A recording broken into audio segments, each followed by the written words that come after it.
जुनून एपिसोड 7। अब आगे। अब बची खुची कसर भगवान जी पूरी कर रहे थे क्योंकि अब जोरों से बारिश शुरू हो गई थी।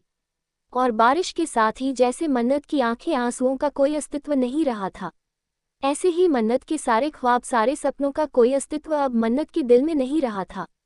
अब आगे। एक बाप ने नाजों से पाला अपनी बेटी को पढ़ाया लिखाया बड़ा किया। आखिर में एक शख्स आया और उसकी दुनिया को छीन कर ले गया। बाप ने ख्वाब देखे कि बड़े घर में राज करेगी मेरी बेटी, पर यहाँ तो जालिम ने एक आंगन बिना दिखाया। बारिश थम चुकी थी, रात ढल चुकी थी और सुबह की पहली किरण में अपनी दस्तक दे दी थी। पूरी रात भीगने के कारण मन्नत की तबीयत खराब हो गई थी। मन्नत को बुखार हो गया था। मन्नत पूरी रात ऐसे ही ब्रांच पर बैठे हुए थे और अभी भी मन्नत अपने आप को संभाले ब्रांच पर बैठी थी। सुबह सुबह चहलकदमी करने के लिए दादाजी गार्डन में घूमने आते हैं और जैसे ही दादाजी की नज़र मन्नत पर पड़ती है तो दादाजी तुरंत मन्नत के पास आते हैं।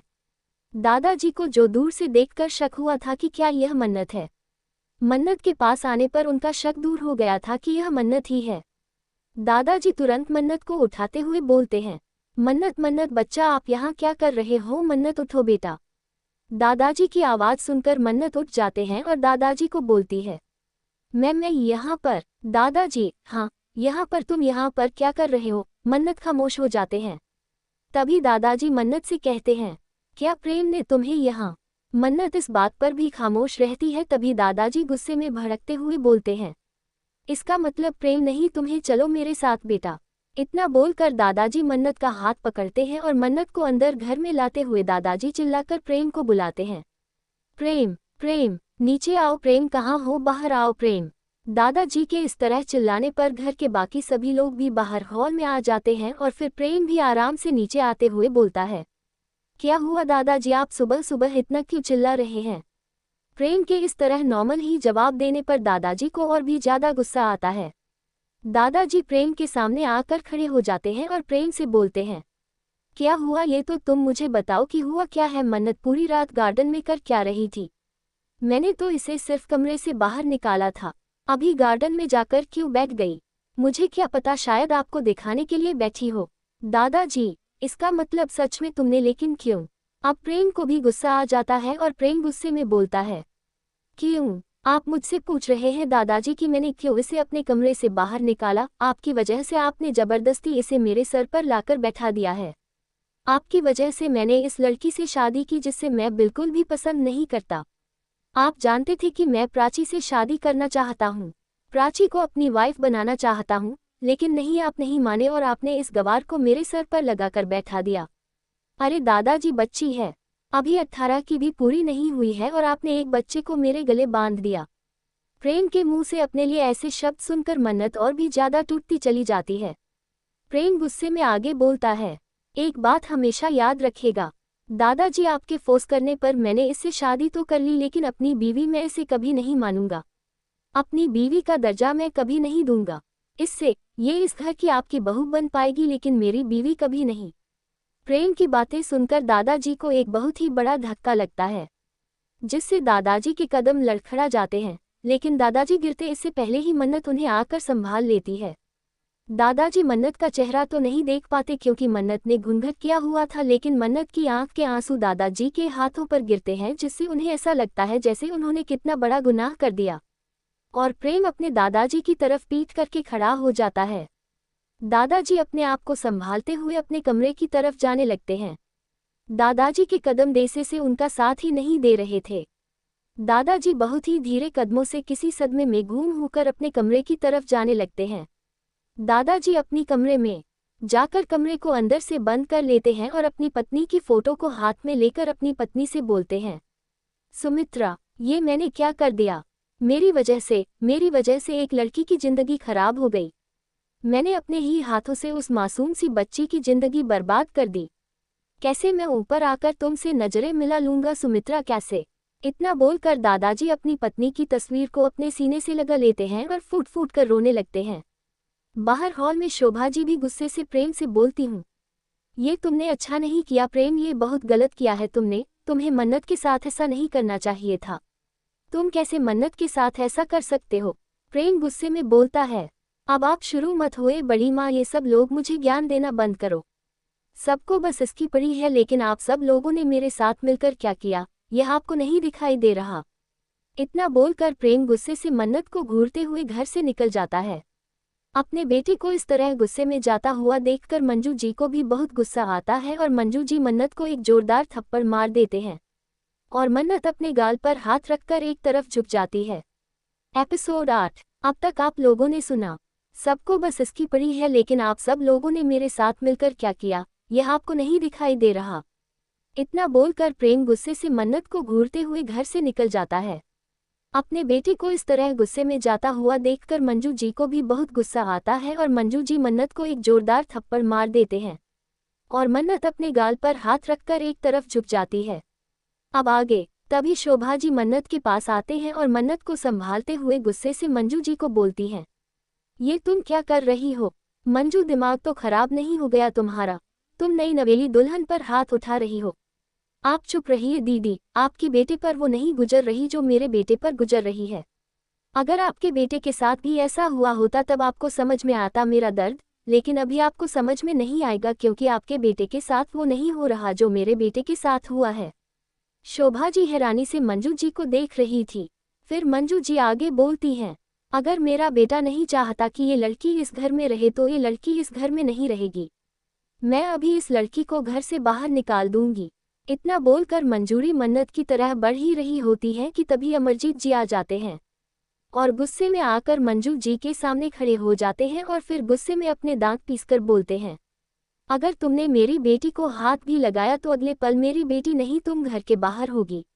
अमरजीत जी के इस तरह बोलने पर मंजू जी हैरानी से अमरजीत जी को देखने लगती है और फिर हैरानी से उनसे पूछती है, आप इस कल की आए लड़की के लिए मुझे घर से बाहर निकालेंगे?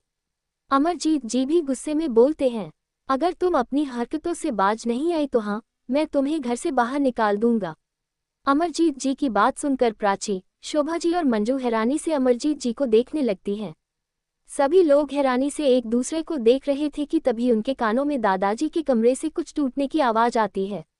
सभी लोग जल्दी से दादाजी के कमरे की तरफ जाते हैं। अमरजीत जी जैसे ही कमरे का दरवाजा खोलते हैं तो सामने का नजारा देखकर हैरान हो जाते हैं। सामने दादाजी अपने दिल पर हाथ रखे जमीन पर पड़े हुए दर्द से कराह रहे थे। अमरजीत जी जल्दी से दादाजी के पास आते हैं और दादाजी का सर अपनी गोद में रखते हुए बोलते हैं, पापा पापा क्या हुआ आपको? अमरजीत जी से अपने पिता की ऐसी हालत देखी नहीं जा रही थी। उनका दिल बैठा जा रहा था। बाकी सभी लोग भी दादाजी के पास आकर ही बैठ जाते हैं और चिंता से दादाजी को देखने लगते हैं। शोभा जी दादाजी के पैरों को मसलने लगती है और मंजू जी दादाजी के हाथों को मसल रही थी। अमरजीत जी चिंता में चिल्लाते हैं, अरे कोई डॉक्टर को बुलाओ, अरे जल्दी से कोई डॉक्टर को बुलाओ। तभी शोभा जी बोलती हैं, देवर जी डॉक्टर को आने में बहुत देर हो जाएगी, हमें पिताजी को हॉस्पिटल लेकर चलना चाहिए। आप जल्दी कीजिए, हम पिताजी को हॉस्पिटल लेकर चलते हैं। अमरजीत जी भी अपनी गर्दन हाँ में हिलाते हुए दादाजी को अपनी गोद में उठा लेते हैं और फिर बाहर की तरफ भागते हैं। अमरजीत जी दादाजी को हॉस्पिटल लेकर पहुंचते हैं और उन्हें हॉस्पिटल में भर्ती करा देते हैं। दादाजी को इमरजेंसी वार्ड में भर्ती कराया गया था। दादाजी के वार्ड के बाहर खड़े होकर सभी लोग दादाजी के लिए ठीक होने की प्रार्थना कर रहे थे। कुछ देर बाद डॉक्टर बाहर आते हैं और अपनी गर्दन निराशा से झुकाते हुए बोलते हैं, सॉरी मिस्टर सिंघानिया, हम आपके पिताजी को बचा नहीं पाएंगे। उनके पास ज़्यादा समय नहीं है। आप उनसे आखिरी बार मिल लीजिए। कैंसर और मेजर हार्ट अटैक आने की वजह से उनकी बॉडी पार्ट्स ने काम करना बंद कर दिया है और उनकी उम्र बहुत ज़्यादा है, इसलिए अब हम कुछ नहीं कर सकते। उनके दिमाग को कोई बहुत ही गहरा सदमा लगा है, जिस सदमे को वह बर्दाश्त नहीं कर पाए और उन्हें हार्ट अटैक आ गया। अमरजीत जी डॉक्टर का हाथ पकड़कर बोलते हैं, नहीं डॉक्टर साहब ऐसा मत बोलिए, आप कुछ तो करिए और कुछ भी करके मेरे पिताजी को ठीक करिए। आप पैसे की चिंता मत कीजिए, मैं अपना पैसा पानी की तरह बहा दूंगा, बस आप मेरे पिताजी को ठीक कर दीजिए। मैं उनके बगैर सोच भी नहीं सकता, प्लीज़ उन्हें ठीक कर दीजिए। आप ऐसा मत बोलिए डॉक्टर साहब, आप कर सकते हैं, आप ही हैं जो मेरे पिताजी को ठीक कर सकते हैं। डॉक्टर जी अमर जी के कंधे पर हाथ रखकर उन्हें दिलासा देते हुए बोलते हैं, आपके पिताजी उम्र के जिस पड़ाव पर हैं, हम कुछ नहीं कर सकते, हमें माफ़ कीजिएगा। और आपकी बहू मन्नत, आपके दादाजी उनसे मिलना चाहते हैं, प्लीज़ आप उन्हें जल्दी उनसे मिलवा दीजिए। डॉक्टर की बात सुनकर सभी लोग हैरानी से मन्नत को देखने लगते हैं। मन्नत, जो कि अभी भी अपने शादी के जोड़े में घूंघट ओढ़े खड़ी थी और अंदर ही अंदर आंसू बहा रही थी। अमरजीत जी मन्नत के पास आते हैं और मन्नत को अंदर ले जाते हुए दरवाजा बंद कर देते हैं। अमरजीत जी के इस तरह दरवाजा बंद करने पर सभी लोग हैरानी से दरवाजे को देखते हैं और फिर एक दूसरे को देखते हैं। अमरजीत जी दादाजी के पास मन्नत को लेकर जाते हैं। दादाजी को ऑक्सीजन मास्क लगा हुआ था और चारों तरफ से उन्हें मशीनों ने घेर रखा था। मन्नत अपना घूंघट ऊपर करते हुए दादाजी को देखती है। मन्नत का पूरा चेहरा आंसुओं से भीगा हुआ था। मन्नत की आंखें रो रोकर इस वक्त लाल थी। दादाजी जब मन्नत को देखते हैं तो अपना ऑक्सीजन मास्क हटाकर मन्नत का हाथ पकड़ते हुए बोलते हैं, मुझे माफ़ कर दो मेरे बच्चे, मैंने तुम्हारे साथ नाइंसाफ़ी कर दी। मैंने अपना वादा पूरा करने के चक्कर में तुम्हारी जिंदगी बर्बाद कर दी। मैंने तुम्हारी शादी एक ऐसे इंसान से करा दी जो तुम्हें अपनी पत्नी माना ही नहीं चाहता। शादी के पहले दिन ही उसने तुम्हें अपने कमरे से बाहर निकाल दिया। मुझे माफ़ कर दो मेरी बच्ची, मुझे नहीं पता था कि है ऐसा होगा। दादाजी का गला भर आता है। उन्हें सांस लेने में भी दिक्कत हो रही थी और दादाजी की आंखों में भी इस वक्त बेतहाशा आंसू थे। मन्नत दादाजी के हाथ पर हाथ रखकर अपनी गर्दन में हिलाते हुए बोलती है, नहीं दादाजी, ऐसा मत बोलिए, इसमें आपकी कोई गलती नहीं है। आपने मेरे साथ कोई नाइंसाफ़ी नहीं की है, इसमें आपका कोई कसूर नहीं है। दादाजी। अमरजीत जी भी दादाजी के पास आकर बैठते हैं और उनका दूसरा हाथ अपने हाथ में लेकर बोलते हैं, नहीं पापा, आप ऐसा मत बोलिए, सब ठीक हो जाएगा। हम प्रेम से बात करेंगे, वो मान जाएगा। दादाजी अमरजीत जी की तरफ देखकर बोलते हैं, बेटा, शादी और प्यार के रिश्ते जबरदस्ती नहीं निभा जाते, उन्हें दिल से निभाना होता है। फिर दादाजी मन्नत की तरफ देखते हुए बोलते हैं, बेटा मन्नत, प्रेम दिल का बुरा नहीं है। आज नहीं तो कल वह तुम्हें तुम्हारी अच्छाई को पहचाने का तुमसे प्यार जरूर करेगा, लेकिन तब तक तुम्हें हौसला रखना होगा। अपने मरते हुए दादा से एक आखिरी वादा करो कि मेरी बच्ची। दादाजी की बात सुनकर मन्नत अपनी गर्दन में हिलाते हुए बोलती है, आपको जितनी वादे करने हैं आप इतने वादे करवा लीजिए। दादाजी, लेकिन ऐसी बातें मत करिए। दादाजी एक गहरी सांस लेते हुए बोलते हैं, मैं चाहता हूँ मेरे बच्चे की तुम प्रेम का साथ कभी मत छोड़ना, उसे कभी छोड़कर मत जाना। वो तुम्हें चाहे कितना भी फोर्स क्यों ना करे, लेकिन तुम उसे तलाक मत देना। मन्नत रोते हुए अपनी गर्दन हयल में हिला देती है। अब दादाजी की सांसें गहरी होने लगते हैं। दादाजी लंबी लंबी सांसें ले रहे थे और फिर दादाजी अमरजीत जी की तरफ देखकर बोलते हैं, मैं अपनी बच्ची को तुम्हारे भरोसे छोड़कर जा रहा हूँ। मेरी बच्ची पर कोई भी आंच नहीं आनी चाहिए। तुम एक पिता की तरह हमेशा मेरी बच्ची पर उसका साया बनकर रहना। अमरजीत जी भी अपनी गर्दन हाँ में हिलाते हुए बोलते हैं, पापा, मैं हमेशा मन्नत के साथ रहूंगा।